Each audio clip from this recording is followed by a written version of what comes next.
Hello and welcome to the Social Recruiting Show. I'm Katrina Collier. I'm, of course, author of the Robot Proof Recruiter and a speaker and facilitator. I'm, of course, joined by my gorgeous co-host, the talented talent acquisition professional, the one, the only, the amazing Glenn Martin. Hola. Did Glenn pull a face? I don't know. I decided to ignore him. Today, I'm super excited because we're talking to Mr. Hopkins, who is an extremely experienced agency owner and recruiter in engineering. It's probably the best way to describe you. Yeah. Mark Hopkins, welcome to the Social Recruiting Show. Welcome, Mark. Welcome. Oh, yes, you've been here before with my former co-host, Audra, who I believe possibly is on a lake right now catching fish. Audra. Flying that aeroplane that her husband bought as well. Oh, yeah. I know. That looks really cool, doesn't it? I'm so jealous. Jealous. So we were going to launch into your background, but today we're going to talk about what it really takes to run a recruitment agency, which will be quite cool. But beforehand, Glenn has a question for you. Yeah. I mean, and this is going to be a really super interesting topic. But before we get into that, Mark, just kind of give everybody haven't I? Actually, what have you forgotten? Enterprise alumni, we love you. I'm sorry, our sponsors. We couldn't do it without you. Honestly, couldn't do it without you. We would not be here. COVID-19. Thank you very much. Right, sorry. Now Glenn has a question for you. It's like right there on the top of the screen, right above Glenn's head. It's right above me here. The other way. Exactly. Anyway, sorry, Mark. Back to you. Yeah, exactly. Yeah. Back to you, Mark. So, we're all give the folks. Yeah. Kind of give the folks a little idea of your background, your journey into recruitment before we kind of get into the topic proper. Sure. So what, like all the way from birth, or how do you? Well, I mean, as much as I'd be interested in that, maybe the condensed version would be probably preferable. Sure. So, I left school, went to college, and did an apprenticeship with the RAF doing aircraft engineering. Finished that, went to uni, did aircraft engineering in university as well. Then finished that, came out the other side, was working for the RAC in the call centre in Bristol. And then some guy phoned up looking to get his car sorted, said, would you like to come and work for us? Because I was good on the phone to him. Then found out I did engineering, and then I found out they did engineering recruitment. And they kind of all, that was 15, 16 years ago. So it's all kind of fallen into place since. You fell into it. Yeah. Well, no. Well, I don't know. I mean, it sounds like quite a natural, organic route into it. You know, engineering degree, engineering into engineering. Well, it's a bit better than some people are like. Oh yeah, I basically just got offered a job in recruitment and I took it.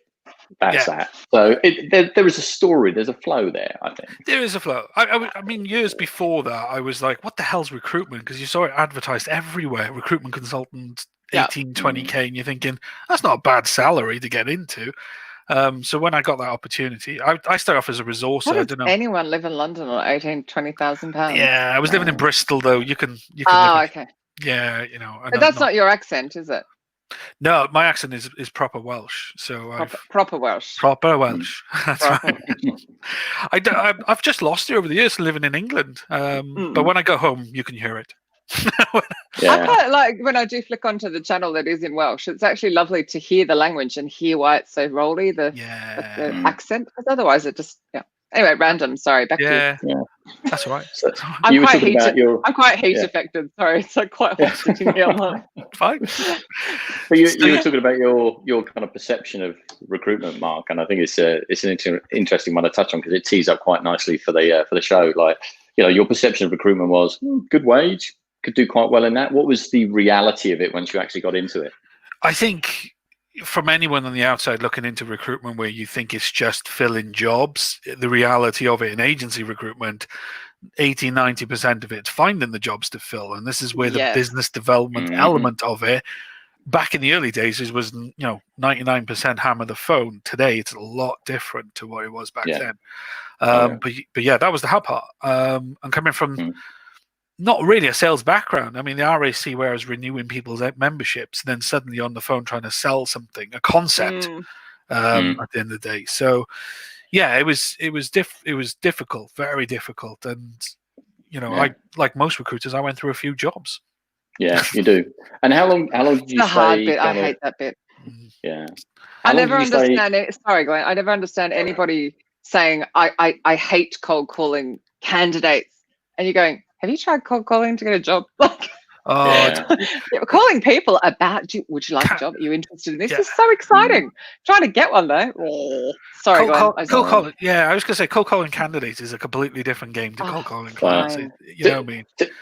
To be fair though, when we all started in recruitment, right, it was probably more accepted by a hiring manager to get a phone call. When the internet really kicked in, they'd just be like, send me an email, stop phoning me.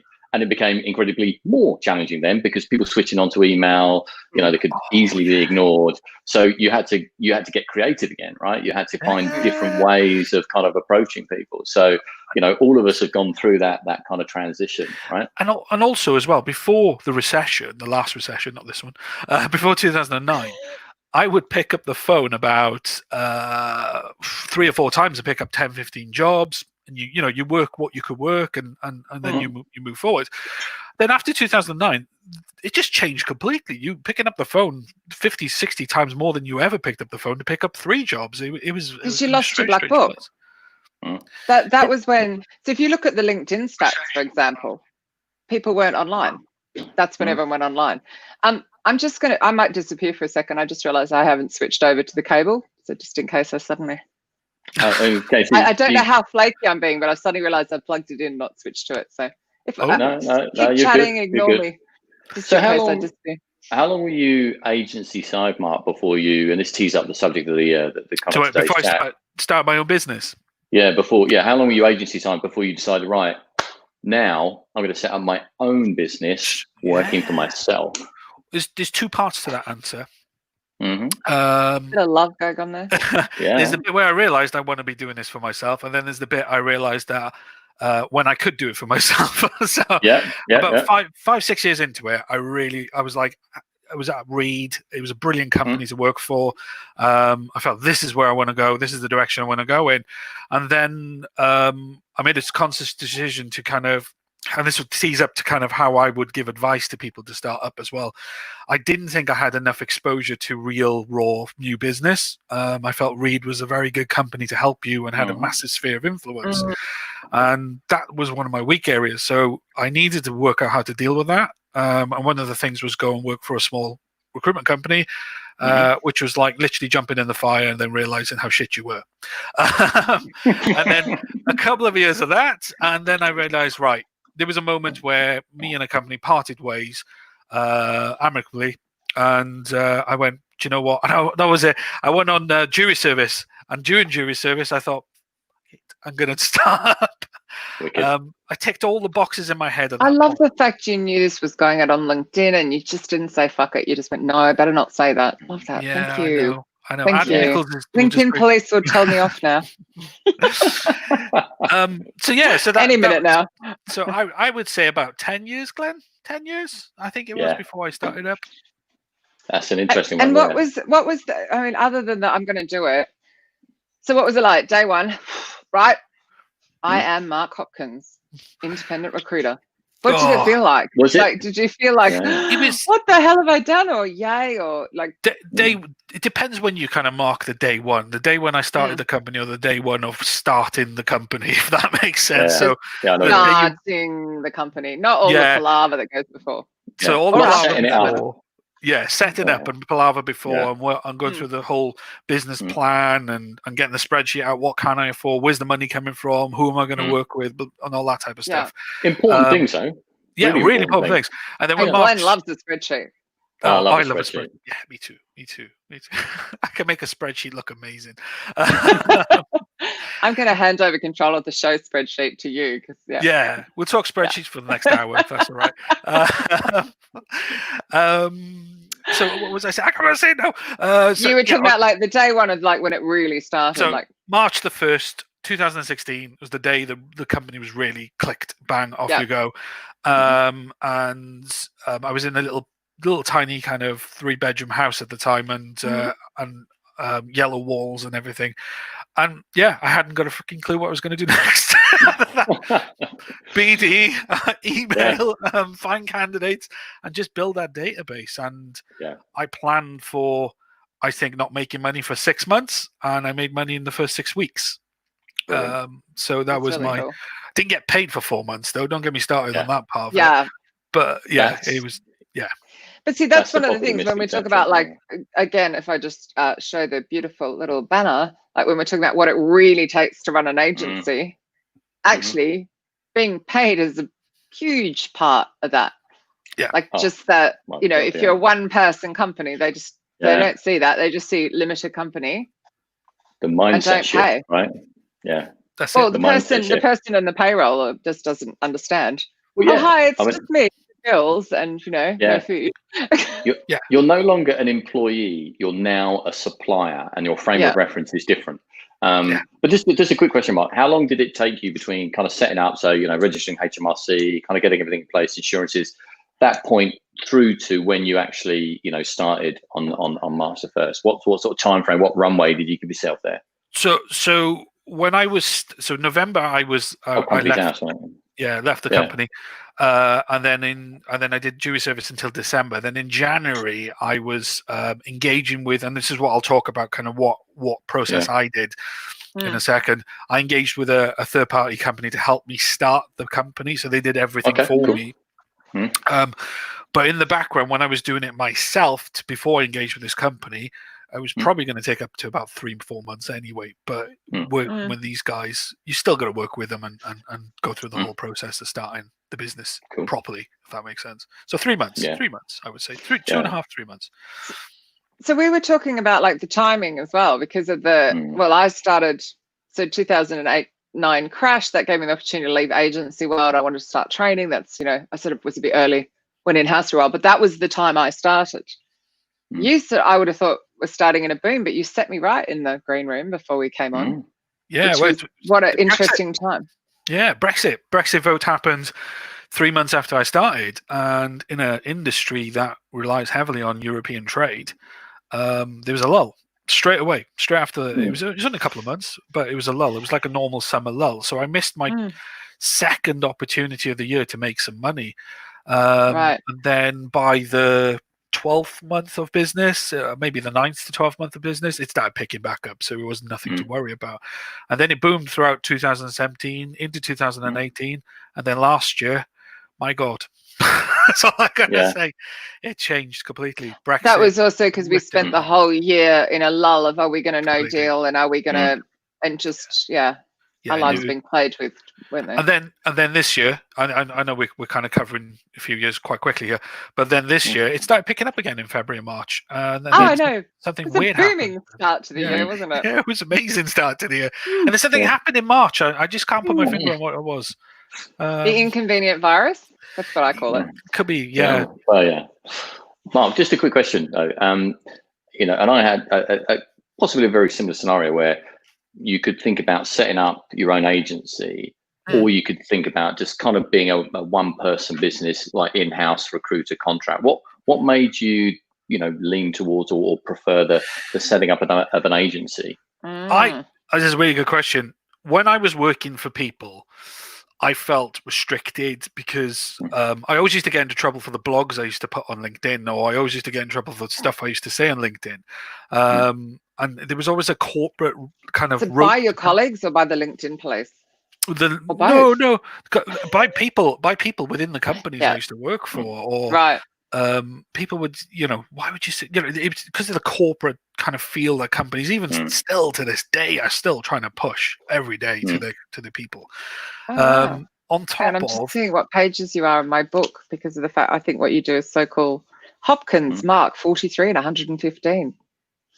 That's video. Because I love the fact that you don't do what's corporate. You're very you and very real and very accessible. Isn't that interesting? You were getting in trouble for it. I was getting in trouble for it. I had a written warning for a blog I wrote, where I basically I moaned in this blog about other managers not working with you and want to take the piss out of your staff and report your staff to their managers for turning up late. So I wrote a blog about it, and I got in trouble. I got a written warning for it. But that was not just me. That was just in general. I always felt that the recruitment industry world is very stuffy. It's very corporate, and it's a people-to-people business. Why are we not being people to people? And as soon as I started my own business and I started being more frank and more upfront, more honest, and put my thoughts out there, the return was tenfold. Enormous. Tenfold. People Enormous. buy Can I into just- authenticity, don't they? You know, I when know, you're can I just authentic. say, because you just beautifully led to this lovely comment. Thank you, Frank. This is a gorgeous comment. Thanks for all your social recruiting shows, share knowledges, feeling of the situation. Just talk. Communication is so important. Humans need it. Professional recruitment as well. Boom. That Nice almost one. sums Wow, up what Frank. you just said. Thank you. Yeah, definitely. I quite like the fact you got a written warning. Sorry, I'm still back at that. Yeah, it's Just cool. think Though. that's It's cool. cool. I want that This on my morning. tombstone. When Had you, so many written warnings. So on that point, Mark, you just sort of described the kind of culture and environment you came from. What did you want to put in place? What were the kind of, I don't know, the charter for your Values. business? The values of your business. What did you think? These are the things that are going to start this company. Anybody that joins it or works with me, they're going to experience this. I really thought about values. They weren't created by a marketing team in London. You know, I mean, my values were real, and I actually led with them at the beginning. And now I've not really said many of them anymore because people kind of got to know me. But the biggest one I felt in recruitment that was missing the most is trust. We just would not trust it. And the only way to demonstrate trust is demonstrate capability. So we had to be honest at the same time. So if we can't do it, we can't do it. If we can, then we'll do it and deliver it when you do it. And then the last value that I always wanted to make sure was dependability as well. So I found in other recruitment agents, especially as a manager and a managing director of a company, a business manager in a company managing teams, I was sacking or people were leaving every 5 seconds. Clients were like, who am I dealing with this week? Yeah, no, they don't like that, do they? They hated that. And so, reliability, dependability, and, I'm always there. So there's clients I spoke to 4 years ago coming back to me today and having questions, but well, not so much today, but have come back to me asking questions. Can you sort this out? And we haven't spoke to each other for 4 years because they know I'm still there at the end of the phone. Yeah. So when you add all of those together, that's just being human, basically. It's just being a normal professional human. Hence is in the book. Yeah. When did you sense that kind of shift? Because I'm assuming you did. When you're working for an agency, you're almost behind the brand, right? And then when you start your own company, you're out and front and center. Did you find it a kind of an immediate change in terms of the frame of reference of people having a conversation with you, or did you have to educate them to that was then, this is me now? It wasn't a conscious thing at the beginning because you're still in corporate world. You're still thinking like the last job that you have to still do X amount of BD calls, you have to do this, you have to do that, you have to do that. So you're still thinking the same. What happened was gradually when I started getting more comfortable with doing certain things, it took me a year to do video.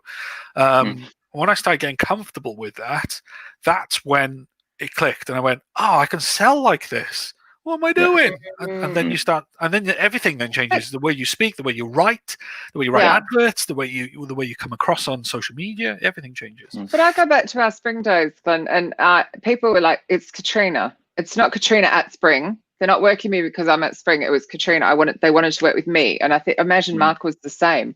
So really, that side, I can't imagine change. People are like, I like Mark. Mark is my recruiter. He does what I need him to do. I was thinking also along the lines of the commercials, right? So they're used to dealing with a brand and certain times of commercials, and now you're coming with a new commercial proposition, and it's like, well, actually, so we're just engaging with you. Yeah, that's it. And some companies can be really receptive to that. Some can be like, well, you mean like the procurement department. Yeah. I should have probably made that a little clearer. But... No. It's Friday. I'm heat affected. It's very warm sitting here. It's just like really warm. The one thing I would say when I was doing my business plan, I was going after SME because you could speak to the managing director and you can deal with that guy on the level, and you found that they were just as human as you were, and they swore and they did everything. There's a lot of connection with those type of guys. So what I tried to do then is just keep my business plan like that and try to keep away from the procurement departments. Dealt with HR because of the director said I had to deal with HR. But still be a human. But when you were going down the PSL routes and when you go down that route, you as a person disappears completely. It becomes clinical and you're just a bunch of words on the page. That's all you are when you go down that road. So that's a really interesting point, because obviously perhaps if you were thinking of kind of setting up your own agency now, you might think, I can take some of my current clients with me, happy days, right? And that's not often going to be the case. You've got to really think about the clients that you want to kind of engage with first and foremost, and the ones that will engage with you. So you have to do a bit of kind of due diligence, a bit of mapping, really. Oh, God, yeah. And you say about clients coming with you. I thought I had 5 or 6 clients that would just suddenly go, yeah, we'll give you loads of jobs. Woohoo. Picked up the phone. But you weren't on the PSL. Not on the PSL, didn't want to know. It took me 2 years to get one of them back. And in the end, I just brought new ones, just got new ones. Yeah. So that contradicts what I was saying before. So I was thinking you were meaning they think of him as Reed, not him as Mark. But actually you were talking about the PSLs. So I took a minute to get there, but I got there, and I am hate affected. Love this. Mark kills it on video. And we do have I want to get a written warning, and Debbie said amen. Yeah, I think because we're all quite rebellious. I don't know if you saw Adam. I'm flashing these up periodically, but I'm not. Oh no, I'm looking at them. They're great. They're great. So yeah, at least you got a warning. Because Evan's in the US, and of course they wouldn't get a warning. They just get their 2 weeks notice. So whereas we're a little harder to fire, aren't we? Yeah. Blame the EU. They thought does that count now then? I don't know. I'm not going. Let's not go there. Let's not. No. Let's go there. You've told me off already. You've told me off. Let's go there in the respect of. I can't remember what it was I sent you that I said we have to talk about this, but it was bollocks advice about starting an agency, wasn't it? Making it out that was a lot easier. But this is something you've had to tackle, though, isn't it? Because you're doing engineering recruiting. And whether we're in or out of the EU, like how have you kept your motivation going? How have you not just gone, I'm going to go get a job? Or so I've been doing engineering recruitment for 15 years. Right. And the only way to describe it, there's never been a good time for them. They've always been smashed in the face by one thing or the other. I know I've got managing director of engineering companies. They've been there for 30, 40 years, and they've never in 30, 40 years had a break. They've had some good years, but they've never had this boom that people talk about, and it's always been a little bit up and down, a little bit up and a little bit down. So they've never seen this great break for them. And this is why a lot of them believe Brexit might help them. Some of them don't. There's a massive mix. I did a survey last year about this with all my clients, and it was 50-50. It was mixed. It was very similar to the referendum result. So from that perspective, they have seen this before. They've seen recessions. They've seen in the middle of the last 10 years, they've seen a lull, which was Brexit, and they've seen a little lull before that again. So they've never really seen it. And then other things change as well. So if you're in the aerospace industry, they have their own little recessions, or if you're in the defense industry, they have their own little recessions. So if you're feeding into Formula One or anything like that, they all have their problems. Something changes and it affects the entire market. What we're starting to see at the moment, everything's slowly aligning. This recession, or this whatever you want to call this, is aligning most markets. Inconvenient virus. Yeah, inconvenient virus. I'm really hoping that. No. I know. No, so animal payback. Animal payback. Yeah. So what we're getting now, and this is why I'm staying very positive about this. There will be a bounce back, and I know companies with full order books, furloughed their staff. They're just waiting for the right timing. It's all about timing at the moment. Is it June? Is it July? Is it August? But it will be. And how will we do it 2 meters apart? I don't know. Exactly. I don't know.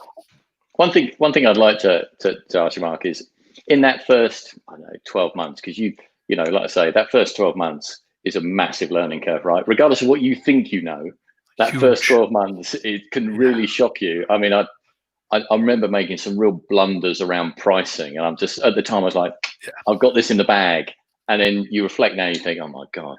So what things did you learn in that first 12 months? I'm still learning about pricing. I've been doing this 10.5 years. You never get it right. There are some people who think it's too cheap and some think it's too much. It's like you can't win, honestly. That's true. The first one is believing in yourself, because when it comes to pricing, you do that mistake of going, I'll do that for 10%, and then you realize it becomes a noose. 10% is the worst. I shouldn't talk about pricing, but for me, that was the worst thing I ever did, was agree to this charge rate with this one particular company. Then it became a noose around my neck for the rest of the year, and I couldn't get out of it. And it was just one thing after the next. So then I set myself a target. Right, I'm only charging this, and I'm not going to go below this, and I'm never going to go below this. And I never did after that. So it was that realization. So a bit more belief in the way I was selling myself and kind of doing that. But other things like you don't realize you're doing it, which is procrastinating. Oh my god, I used to procrastinate Yeah. 2-3 hours a day just doing nothing. And then in the end, what I had to set those 2-3 hours a day to do the things I want to be doing. Yeah. Right, do you know what I mean? So it was but also, that. if it's so actually, I was talking about this during the week. That I still, because of my childhood stuff, which is pretty deep, but I still have quite a fear of rejection. So for me to do new business development stuff directly, like me call Mark and go, Mark, would you like to hire me? I really struggle with that. Like, it's really like, but he could say no, and then he's saying no to me personally, blah, blah, blah. So if I have to do that, you guarantee I'll get to the end of the day and I'll have done so much other stuff, but not it. Yeah. And I now laugh at myself over that, and I give myself a bit of self-compassion and go, okay, I understand. Have you done anything that's built your business? Have you? And like try, and I'll find creative ways to get around it. But that often is the procrastination. It's something you are really either fearful of doing, or like literally bores you senseless. It'll be one or the other. And I think the avoidance tactics are hilarious if you're prepared to step out and look at them for what they are, you know. And I like the way that people describe procrastination as like a monkey on their shoulder. I love that description of it, because that's what it was. It was just this, hey, let's look at cat videos. Oh yeah, good idea. Let's look at cat videos. And you kind of just, what am I doing? And when you pick yourself up on it, you do it less and less. But what I used to do. What were you avoiding? Was it business development? Just like, oh, do you know what? I need to speak to those 10 people, and then you kind of, but these cat videos, they look really good though, these cat videos. I'll do that tomorrow. And in the end you kind of went, oh shit, I really pushed this to the limit. I did that with my but again, that's probably, there was some apprehension about speaking to those people, because it was. But that's when you recognize what you do and why you're procrastinating, then you need to then work on that, and that's in the 12 months, 18 months, I think that took me to deal with. The other thing was consistency. Actually, years, by the way, everyone, years. I mean, years. Yeah, I'm not saying I'm to get me to do this. I'm not saying I'm some sort of Jedi now where I can't procrastinate. I still freaking procrastinate. Yeah. But now I recognize when I need to do something. And that was coming to the next thing, which is consistency. And then I planned. And when I planned, I went, all right, but you've got to change the plan as well to what you're doing. So you've got to it's really difficult to explain it. The plan is fluid. You've got to do these set key things. And then if something big comes in, you've got to focus on the big thing and then go back to the plan. And then continue like that. That was the hard part. Did you? I mean, one thing I learned in that first 12 months is make sure you qualify the scope of work properly. Don't dive in being grateful, say yes, I can do it, and then suddenly after that you've signed yourself up. You suddenly discover how big the scope of work is. I'm a really outdoorsy person, so I do like mountain biking, and I've done some rock climbing and stuff like that. Whenever you do rock climbing, there's a moment at the top where you just go woohoo, and then you step back for some reason, which is the worst thing you can ever do when you get to the top of a mountain. And that is like when you get work in your first year, you get euphoric, you think and you didn't check it, you didn't see if it was worth working, you didn't do all the standard stuff, you just got excited that someone emailed you a job and it's at whatever percentage that you think it's all right, and then you start working it, and 6 weeks has gone by, 3 months has gone by, six months has gone by, and you still haven't filled the damn thing, and you're thinking, where did I go wrong yet? Had you checked, you could have dealt with it, or it was the wrong job. It's well, look, needless to say, and I'm sure we all agree, each year is still a learning, that you never get to a point where you're like, I know it all now, I can run this. Each year you learn something new. 100%. So what I want to talk about it, sorry, so selfishly, this is not about me. So you took the step into video, which has been to your benefit, but that must have involved some, because I've seen the outtakes, some time. Yeah. How have you learned to make it so it doesn't take all day? So that filling in the gap of procrastination, that's what I started doing with video as a part of that. How to build business. Yeah, but that was the point. I said, I've always wanted to do this. I've seen people do it, but I have no freaking idea how to deal with it.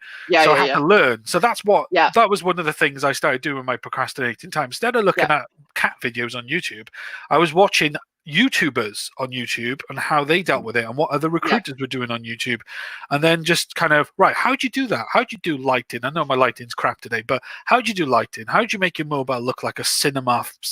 You're saying lighting. I don't know what I thought you were saying then. Yes, your lighting today is not great. You're there.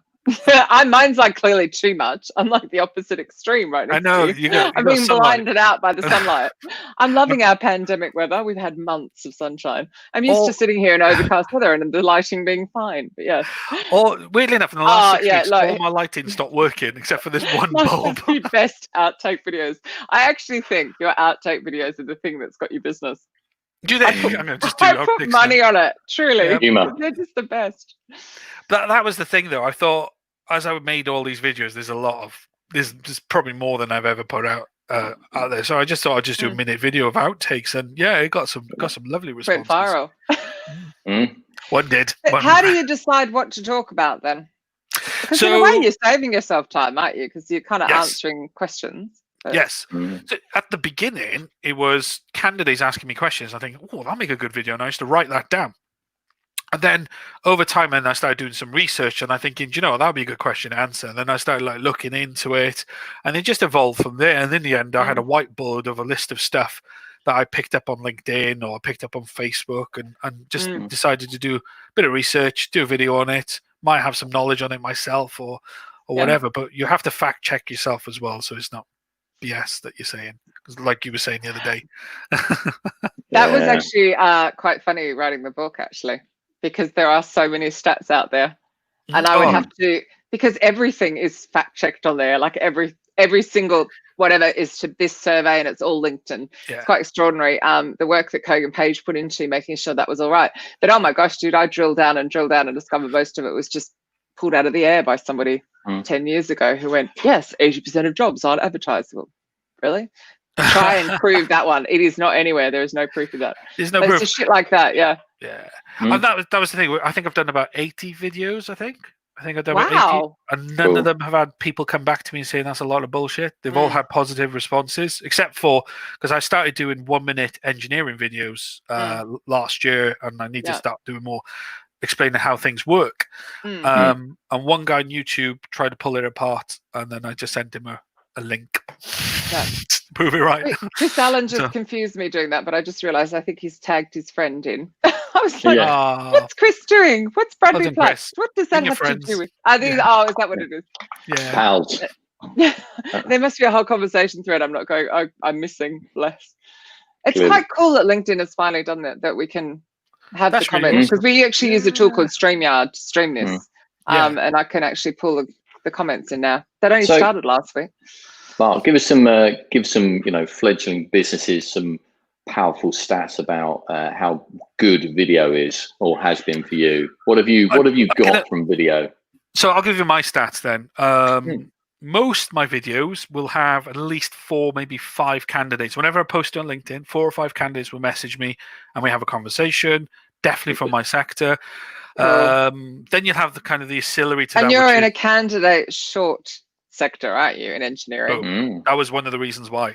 And doing the 1-minute videos on engineering wasn't about drawing candidates. It's about demonstrating capability and coming back to that trust. Yeah. So, he knows what he's talking about. Yeah, he's not going to waste my time. How refreshing. Yeah, exactly. Yeah, he knows what a jet engine does, and so that was the reason behind that. It wasn't about drawing people in. It was just basically content. Just putting some good content out.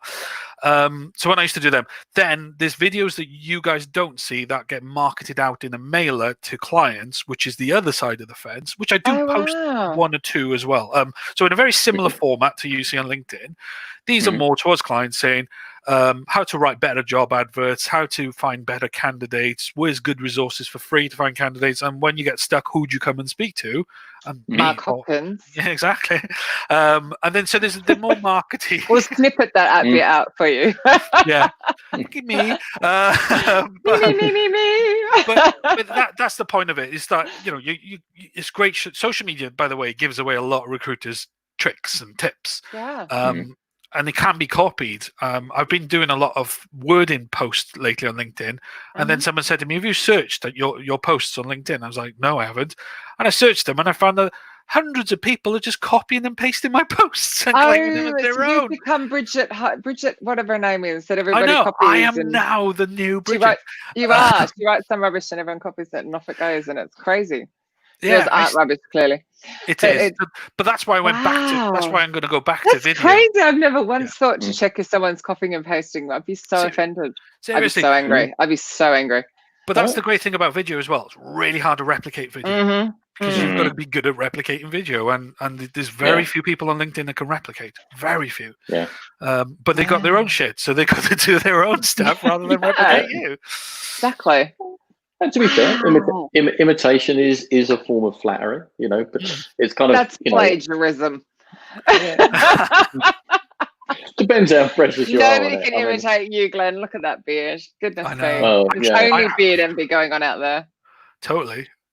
This is pure laziness. Anybody can imitate it. Still want a beard oil sponsor. I think that would be hilarious. We are like a beautiful enterprise alumni and a beard oil. That's what I want. This is what I'm aiming what I like about what you're doing with the clients, though, Mark, is you're trying to give them more information about how they can better position themselves to try and do it themselves. They're almost like you're almost saying, look, if you do this and this, you could start the process yourself.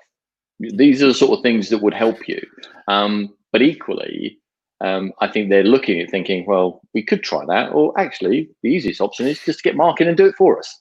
And that will be, every 1,000 emails that you send out with that information, you probably get 1% of them coming back and doing that. But it's about the consistency. Then it's coming back to consistency and always having a message. I mean, you could make a video and send it out 20 times a year, the same video, and you won't believe the amount of people that still watch it and take the tips, but still come back to you. I've had people come back to me after 2 years of mailing them and so forth. So it's basically selling for you, ahead of you, and creating this sphere of influence around you. I bet you are the only engineering recruiter in the UK that is sending consistently a mailer with videos in it that help customers or their clients.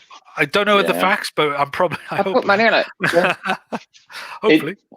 I think for me, there is almost a perception that, every recruiter is on video now. Every recruiter is using social and stuff, but they're not. They're generally not. It's still a minority that are really using it effectively. Audra would call it inbound marketing. We recruiters are just sending videos to clients. One is a marketing expert, one is not. But that's the thing. I mean, I remember. I don't know about the both of you. Do you remember the flurry of kind of recruiters talking about the job spec with a kind of trendy background, like, oh, this is and there was a whole spat of those. And everybody seemed to replicate it, and then they just kind of died off a little bit because actually the quality of that is not real. That's so boring as well. Exactly. They are dull as. What I wanted to do with that, by the way, I wanted to go to the client, walk around their walk around their shop and show them where they're going to work and stuff like that. But I really struggled to get clients to agree to it. Yeah, that was my and that's issue. where Audra would talk about that. So the work that she's done previously as well, especially actually. Resonates, but major because she's changed sectors. But the internal marketers are doing stuff like that now. She does some brilliant stuff. She's also quoted in the book. She is indeed. She's indeed. Sorry. Yeah, and she's the best bass guitarist ever. Yeah, exactly. And I actually have some quite hair envy with the whole. Actually, currently I think it's pink going on because all I have now is grey. So COVID what hair. else? Right. What other channels really work for you, Mark? Social channels. Obviously, LinkedIn, you got video. What others really work for you at the moment? I think LinkedIn at the moment is probably the best channel for what I try to do. Facebook, Facebook, my business group hasn't really grown. Organic growth on Facebook is difficult. That takes a lot of energy. Weirdly enough, I grow on Twitter from very little effort. And I don't know if that's linked to LinkedIn somehow, where people see me on LinkedIn, then they see me on Twitter, and then I kind of grow from there. I've tried a higher active user base. Yeah, I know, and a lot of ranty people. And I've also tried Instagram. My Labrador was stuck. Right, I've also tried Instagram, but like TikTok, Instagram and TikTok. For a generation, I know that everyone's on there. I know you're going to disagree with me, but I'm trying to find the audience on there, and I think it requires as much work as I am on LinkedIn to do those channels. You don't think so? it depends. Again, it's about where your clients are. So Yeah. for me, for HR recruiters, TA, actually, there's a lot on there. Yeah. And so I find it really easy to keep in touch with a lot of my clients on there. But I guess a lot of them don't have their Instagram username as something obvious. So you kind of happen upon it, or it comes up in conversation, or that's it. Or your Facebook friends, and you see they're sharing stuff. And I actually just find Instagram, it's got a high active user base. Again, it comes down to, I imagine it's possibly more the engineering sector, but then they share what they're doing and what they're creating, don't they? So I think it's experiment, isn't it? And find what's right. What started to happen on things like TikTok, you've got young engineers now working in these companies. They got to the point now in their level of professionalism, and they're churning out work, proud of it. They take an Instagram of it, or they make a TikTok video of it, because that's trendy now on those platforms to do that. So this is where I'm trying to kind of, how do I go from 3-minute videos to 60-second videos, and how do I manage that? How do I put a message across that's worth putting across to that audience? So that's a thing in the background. With the IGTV, you can just have it run over, and people will just watch the rest anyway. But it's just editing the size. Yeah. So, but I mean, it's like repurposing content, which is what we do with this as well, because you've got to watch for the time suck on the return, haven't you? So, and then we just get, Glenn writes a blog off our shows, and I strip this out and make it into a podcast. It's like repurposing that as well. Exactly. I'm very aware, believe it or not, that we have all of 4 minutes left, because this is just gone extraordinarily fast. Jeez, we'd have to do another Have we set the world to right in, like, was there a big point you wanted to get across in the BS advice that you're seeing that's going out to people? The one thing I would say is energy. To run your own business, whether it's a recruitment agency or not, is going to take every single bit of energy you never knew you had. Well, it will consume you, so don't do it if you don't love it. That's a big one. That's a big one. But there's also a myth that you just start up and then off you go, and because you've got experience in recruitment, you can just crack on. There really is what the track record of what you've been to date, where have you got the jobs from, how you've got the jobs, and then realizing that 99% of your first 6 months is going to be BD, because you can't rely on shit you're bringing with you. So that was one of the that was the reason why you wanted me on you. Big eye-opener. But also as well, what a lot of people don't realize, when you start your own business, there are people in your life that will probably reflect their fears of starting business to you. And that is a big one I found. Their money values. Oh my God. They're like, why would you do that? Why don't you get a job? Why would you want to start? Go get a job. What are you doing? How are you going to earn income? I still get that 10.5 years on, by the way. 5 years on, And sometimes I literally go, I don't know where my next bit of income is coming from, but I know it's coming. And they're like, oh my God, how do you live like that? Because it is their values. You're absolutely right. It is their values. They're reflecting on you. Don't absorb that. It's really hard. But then, it's ups and downs. It's so much. It's a real roller coaster ride. I'm going through it right now, right at the bottom. We're all at the bottom of this roller coaster. But now it's about getting out of it. How do you get out of it? So it's there. Everything is right there in your head. And I've talked about that thing of, I go onto LinkedIn, I ignore all the posts, literally, unless I'm tagged in one, and I go to the notifications and I congratulate, even if I don't know them, every single person that's got a job. Because to me, it's like, I am not going to focus on the fact there are no jobs out there, or my business will fold. So it's like redirecting, like you're saying, it's in your head. So direct it to, like you were saying, your engineering clients know that they're going to start up. So I'm going to focus on that.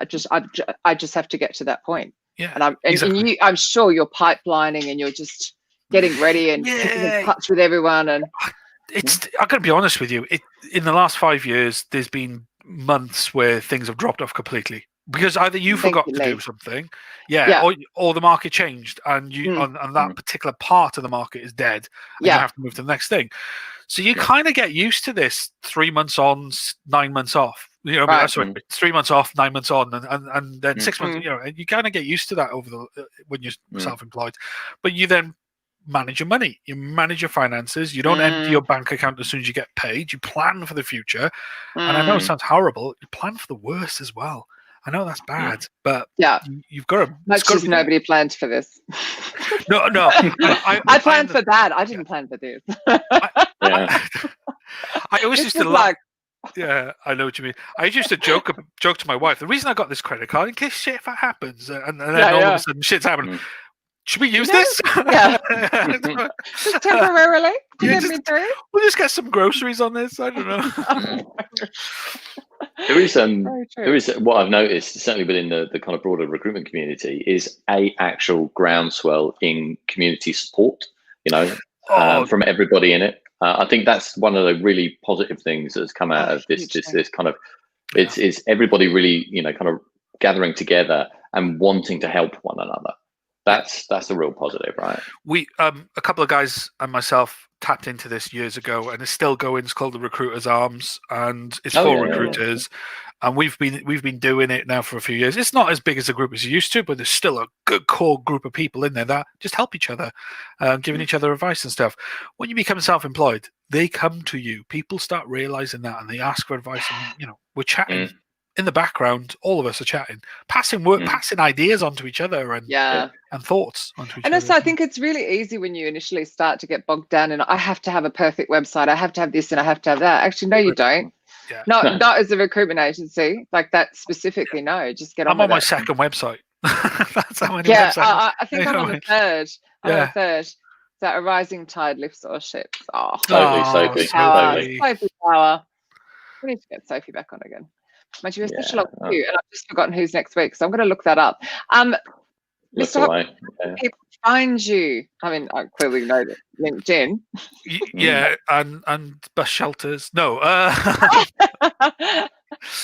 Drinking 2020, especially this time of year. Yeah, just LinkedIn. I'm a big advocate of LinkedIn. I'm also on Twitter. If you try to reach out to me on Facebook, as you know, I just rant about politics over there. So. Oh yeah. I'm so close to unfollowing you. I'm like. Yeah. And the Recruiters Arms, how can people kind of find that and kind of join? Yeah, I do vet people going in these days because we've had a few weirdos. I'll be honest with you. So just reach out to me and we'll have a quick chat and just tell you what it's about. It's literally a group of people just openly chatting about shit. Love that. Basically. Wicked. I love that. It's cool. Great group. Yeah, beautifully. Definitely. Sorry, and there's just a beautiful comment from Lisa. It's Lisa CD. I'll keep her in hiding behind the CD. Repurposing the way you reflect yourself outwardly is kind of like kung fu. Instead of attacking, you take the blows, absorb them, repurpose them, push them out in positive energy. That's just beautiful. Cool. Love beautiful that. way to end the show. Next week we have Mr. Jim Barrisford. Actually, thank you, Mark. You swapped weeks, didn't you? Yeah, poor Jim. He's been a bit poorly. So hopefully Jim will be with us next week. Absolutely no idea. I can't remember what we're talking about, but it will be good. We will be here at 10 a.m. Eastern and 3 p.m. UK time. Yeah, UK time. Yeah, UK time. I know. I'm just waiting to be told off for calling it London time. It's Greenwich, and I'm right near Greenwich, London time. Yeah. No, anyway. Mark, thank you so much for all of that. Thank you. Absolutely brilliant. Awesome, Mark. As ever. No, I appreciate that. Some really, really good information in there. So, and thank you everyone for all your comments and your questions and your feedback. And we shall see you all this time next week. Have a good weekend, everybody. Bye, guys. Thanks, everyone. Bye.